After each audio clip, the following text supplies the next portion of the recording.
প্রিয় শিক্ষার্থী বন্ধুরা, আশা করি তোমরা সবাই ভালো আছো। তোমাদের ষান্মাসিক পরীক্ষা চলতেছে। তো আজকের এই ভিডিওতে আমি তোমাদের ষান্মাসিক পরীক্ষার অষ্টম শ্রেণীর ইসলাম শিক্ষা যে প্রশ্নটি আছে সেটি শেয়ার করতেছি। অর্থাৎ ইসলাম শিক্ষার প্রশ্নটি অলরেডি তোমাদের সাথে শেয়ার করতেছি, এখন উত্তরটি ইসলাম শিক্ষা প্রশ্নের উত্তরটি তোমাদের সাথে শেয়ার করতেছি। যেভাবে আছে হুবহু তোমরা একইভাবে যদি লিখো, আশা করি সর্বাধিক মূল্যায়িত হবে।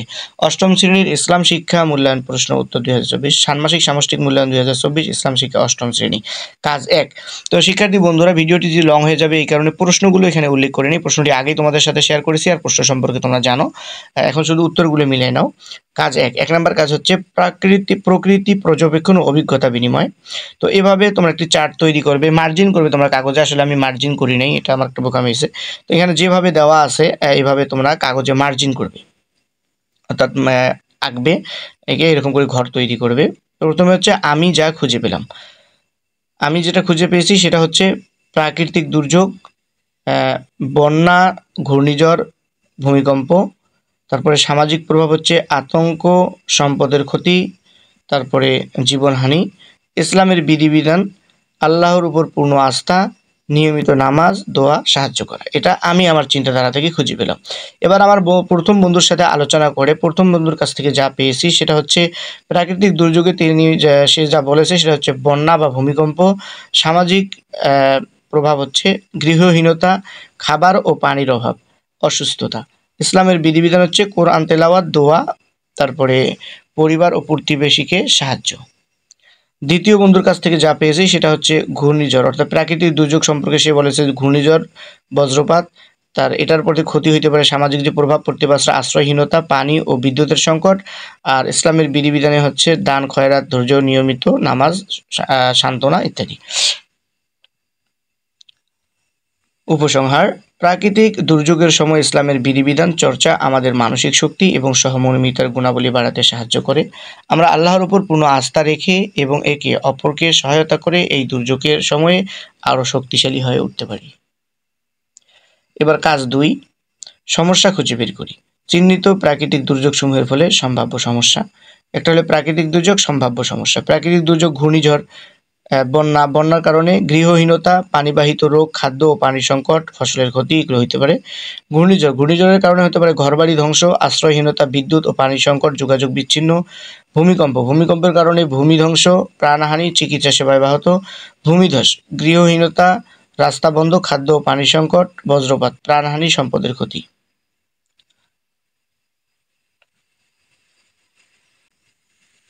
ইসলামের দৃষ্টিতে শিক্ষা: প্রাকৃতিক এবং সামাজিক দুর্যোগ থেকে আমরা ইসলামের দৃষ্টিতে বিভিন্ন মূল্যবান শিক্ষা পাই। এগুলো নিম্নরূপ: 1, আল্লাহর উপর পূর্ণ আস্থা। যে কোনো প্রকার দুর্যোগে আমাদের আল্লাহর উপর আস্থা রাখা উচিত এবং তার কাছে সাহায্য প্রার্থনা করা উচিত, যেমনটি কোরআনে বলা হয়েছে, নিশ্চয় আল্লাহ ধৈর্যশীলদের সাথে আছেন। সূরা আল বাকারা আয়াত 153। 2, ধৈর্য ধারণ এবং সহনশীলতা। দুর্যোগের সময় ধৈর্য ধারণ করা ইসলামের একটি গুরুত্বপূর্ণ নির্দেশনা। এটি আমাদের মানসিক শক্তি বাড়ায় এবং বিপদ মোকাবেলায় সহায়তা করে।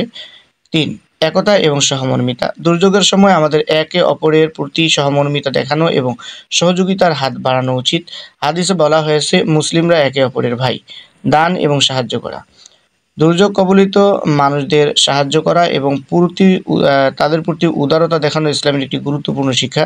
কোরআনে বলা হয়েছে, তোমরা একে অপরকে নেকি এবং তাকওয়ার উপর সাহায্য করো। সূরা আল মায়দা। আল্লাহর সৃষ্টি সম্পর্কে সচেতনতা। 5 হচ্ছে আল্লাহর সৃষ্টি সম্পর্কে সচেতনতা।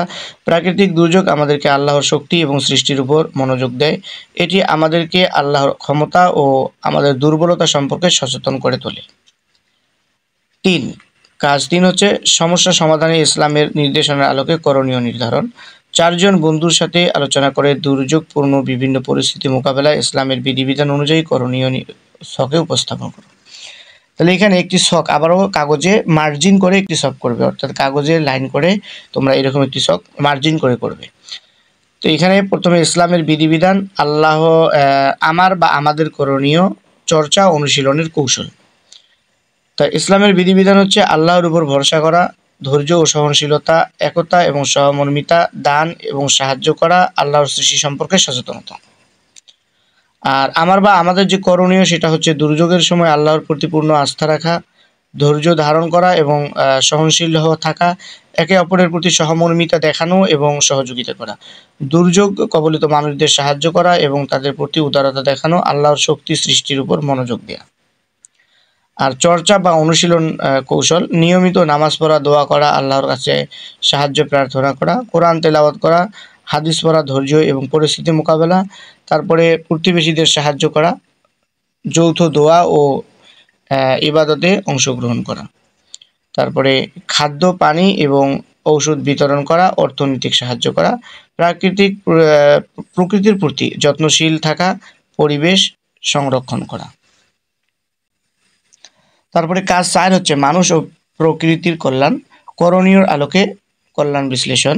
তো এখানে এইভাবে একটি চার্ট তোমরা তৈরি করবে, কাগজে আবারও মার্জিন করে একটি চার্ট তৈরি করবে। করণীয়: ব্যক্তি জীবনের কল্যাণ, ধর্মীয় জীবনের কল্যাণ, সৃষ্টি জগতের কল্যাণ। তো এইভাবে চার্টটি তৈরি করবে, করে সুন্দর করে এখানে যেভাবে আছে। করণীয় হচ্ছে আল্লাহর উপর ভরসা রাখা, ধৈর্য এবং সহনশীলতা, একতা ও সহমর্মিতা, দান এবং সাহায্য করা, আল্লাহর সৃষ্টি সম্পর্কে সচেতনতা। আর ব্যক্তি জীবনের কল্যাণ হচ্ছে মানসিক শক্তি বৃদ্ধি, ভীতি ও উদ্বেগ কমানো, মানসিক স্থিতিশীল সংকট মোকাবেলায় ক্ষমতা বাড়ানো, সামাজিক সমর্থন, বিপদে সাহায্য পাওয়া, আত্মতুষ্টি ও প্রশান্তি, সামাজিক মর্যাদা বৃদ্ধি, পরিবেশ সম্পর্কে সচেতনতা, প্রাকৃতিক সম্পদ সংরক্ষণ। ধর্মীয় জীবনের কল্যাণ হচ্ছে ঈমান মজবুত করা, আধ্যাত্মিক শক্তি অর্জন, ধৈর্য ও সহনশীলতার আদর্শ অনুসরণ, আল্লাহর সন্তুষ্টি অর্জন। তারপরে উম্মাহর সাথে সংযোগ বাড়ানো, সহযোগিতা ঐক্য বৃদ্ধি, আল্লাহর সন্তুষ্টি লাভ, জান্নাতের পথ সুগম করা, আল্লাহর সৃষ্টির প্রশংসা করা, তাওহীদের মর্ম উপলব্ধি করা। সৃষ্টি জগতের কল্যাণ হচ্ছে সৃষ্টিকর্তার প্রতি শ্রদ্ধা বৃদ্ধি, নৈতিক ও আধ্যাত্মিক উন্নয়ন, মানবিক সম্পর্ক মজবুত করা, সমাজে শান্তি ও স্থিতিশীলতা প্রতিষ্ঠা, সামাজিক সম্মতি একত্র কাজ করার মানসিকতা, সমাজে দুর্বলতা সহায়তা, তারপরে বৈষম্য হ্রাস, মানসিক উন্নয়ন, প্রাকৃতিক উদ্ভাবন, পরিবেশের প্রতি দায়িত্বশীল আচরণ, টেকসই উন্নয়ন। এইরকম করে সুন্দর করে একটি মার্জিন করে চার্ট তৈরি করে কাগজে লিখবে। তারপরে কাজ 5 নম্বর কাজ হচ্ছে শিরোনামে প্রাকৃতিক দুর্যোগ মোকাবেলায় ইসলামের বিধিবিধান ও নির্দেশনা। ভূমিকা: প্রাকৃতিক দুর্যোগ মানুষের জীবনে একটি অপ্রত্যাশিত ও চ্যালেঞ্জিং ঘটনা। এ সময় আমরা অনেক ধরনের বিপর্যয় ও সমস্যার সম্মুখীন হই। ইসলামের বিধিবিধান ও নির্দেশনার আলোকে প্রকৃতির দুর্যোগ মোকাবেলার মাধ্যমে আমরা আমাদের ব্যক্তিগত, সামাজিক ও আধ্যাত্মিক জীবনে শান্তি এবং কল্যাণ আনতে পারি। নিম্নে এই বিষয়ে একটি বিস্তৃত প্রতিবেদন উপস্থাপন করা হলো। দুর্যোগের সময় করণীয়: দুর্যোগের সময় আল্লাহর উপর ভরসা রাখতে হবে। প্রাকৃতিক দুর্যোগের সময় আমাদের সর্বপ্রথম করণীয় হলো আল্লাহর উপর পূর্ণ আস্থা রাখা। পবিত্র কোরআনে আল্লাহ বলেছেন, যে ব্যক্তি আল্লাহর উপর ভরসা রাখে আল্লাহ তার জন্য যথেষ্ট। সূরা আত-তালাক। তারপরে এর মাধ্যমে আমরা মানসিকভাবে শক্তিশালী হতে পারি এবং যে কোনো প্রকার আতঙ্ক উদ্বেগ দূর করতে পারি। আল্লাহর উপর ভরসা রাখা আমাদের ব্যক্তিগত ও ধর্মীয় জীবনের জন্য অত্যন্ত গুরুত্বপূর্ণ। 2. ধৈর্য এবং সহনশীলতা। ধৈর্য ও সহনশীলতা ইসলামের একটি গুরুত্বপূর্ণ দিক। প্রাকৃতিক দুর্যোগের মাধ্যমে ধৈর্য ধারণ করা এবং সহনশীল থাকা আমাদের মানসিক স্থিতিশীলতা বজায় রাখতে সাহায্য করে। পবিত্র কোরআনে আল্লাহ বলেছেন, নিশ্চয়ই আল্লাহ ধৈর্যশীলদের সাথে আছেন। তারপরে 3. একতা ও সহমর্মিতা। দুর্যোগের সময় আমাদের একে অপরের প্রতি সহমর্মিতা দেখানো এবং সহযোগিতার হাত বাড়ানো উচিত। হাদিসে বলা হয়েছে, মুসলিমরা একে অপরের ভাই। একে অপরের পাশে থেকে আমরা দুর্যোগ মোকাবেলা করতে পারি এবং সমাজে একতা ও সহমর্মিতা বৃদ্ধির মাধ্যমে শান্তি প্রতিষ্ঠিত করতে পারি। 4. দান ও সাহায্য করা। ইসলামে দান ও সাহায্য করার উপর বিশেষ গুরুত্ব দেওয়া হয়েছে। দুর্যোগ কবলিত মানুষদের সাহায্য করা এবং তাদের প্রতি উদারতা দেখানো আমাদের ধর্মীয় দায়িত্ব। কোরআনে বলা হয়েছে, তোমরা একে অপরকে নেকি এবং তাকওয়ার উপর সাহায্য করো। সূরা মাইদা। 5. আল্লাহর সৃষ্টি সম্পর্কে সচেতনতা। প্রাকৃতিক দুর্যোগ আমাদেরকে আল্লাহর সৃষ্টির প্রতি সচেতন হতে এবং এর প্রতি যত্নশীল হতে উদ্বুদ্ধ করে। আল্লাহর সৃষ্টি সম্পর্কে সচেতন হয়ে আমরা প্রাকৃতিক সম্পদ সংরক্ষণ এবং পরিবেশের প্রতি দায়িত্বশীল আচরণ করতে পারি। এটি আমাদের সৃষ্টি জগতের কল্যাণের জন্য অত্যন্ত গুরুত্বপূর্ণ। তো শিক্ষার্থী বন্ধুরা, সর্বশেষ উপসংহার হচ্ছে, প্রাকৃতিক দুর্যোগের সময় ইসলামের বিধিবিধান অনুসরণ করে আমরা আমাদের ব্যক্তি জীবন, ধর্মীয় জীবন এবং সৃষ্টি জগতের কল্যাণ নিশ্চিত করতে পারি।